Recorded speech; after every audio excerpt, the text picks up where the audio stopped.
Hello dear students, welcome to NEET 360.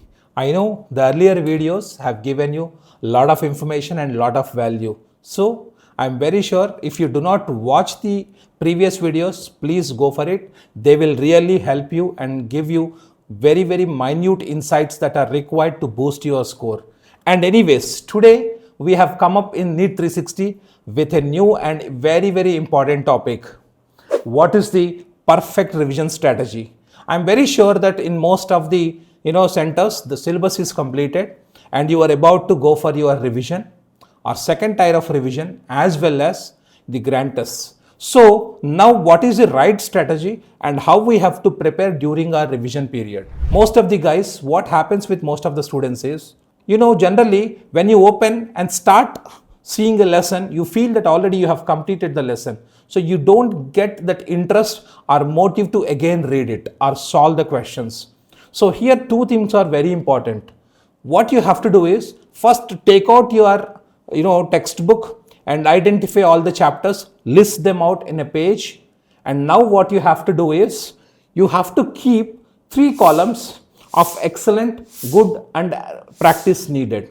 There should be 3 columns added: excellent, good and practice needed. Now what happens is, now there is the next chapter, let us say human health and disease. When you take this chapter, what is your preparation standards? Like excellent stands for you have read the NCERT, you have read the class notes well, you have practiced many number of questions and you have thorough knowledge of this lesson, then tick it. If not, you have studied NCERT and notes but your practice is not abundant, then go for the good zone where you will understand that this topic, a lot of question practice is needed. When you go to the average session, now it says that somewhere your reading is partial or you are not really thorough with your NCERT lines, or again you have to go through the NCERT lines as well as thorough practice or good number of question practice is needed.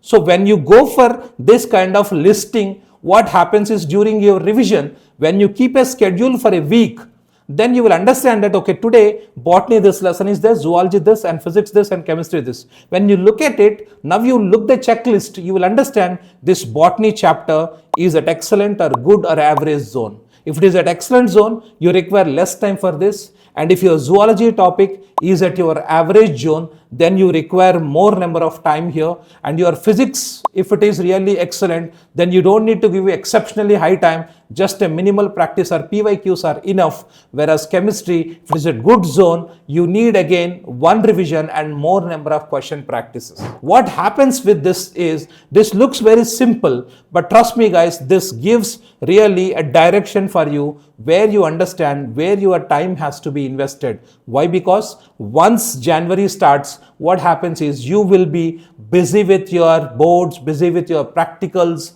and once you're done with it, when you come back, your time runs very faster. When the time is running very fast and too many number of tests you are occupied with, then your brain sometimes stop working.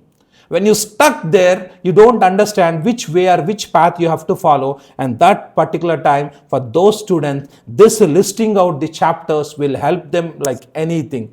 And now what happens, once this list is there, your end goal is when you go before the grand test, final grand test, before that you have to make sure that how many number of average are converted into excellent, how many good are converted into excellent, and how many chapters you are thorough with.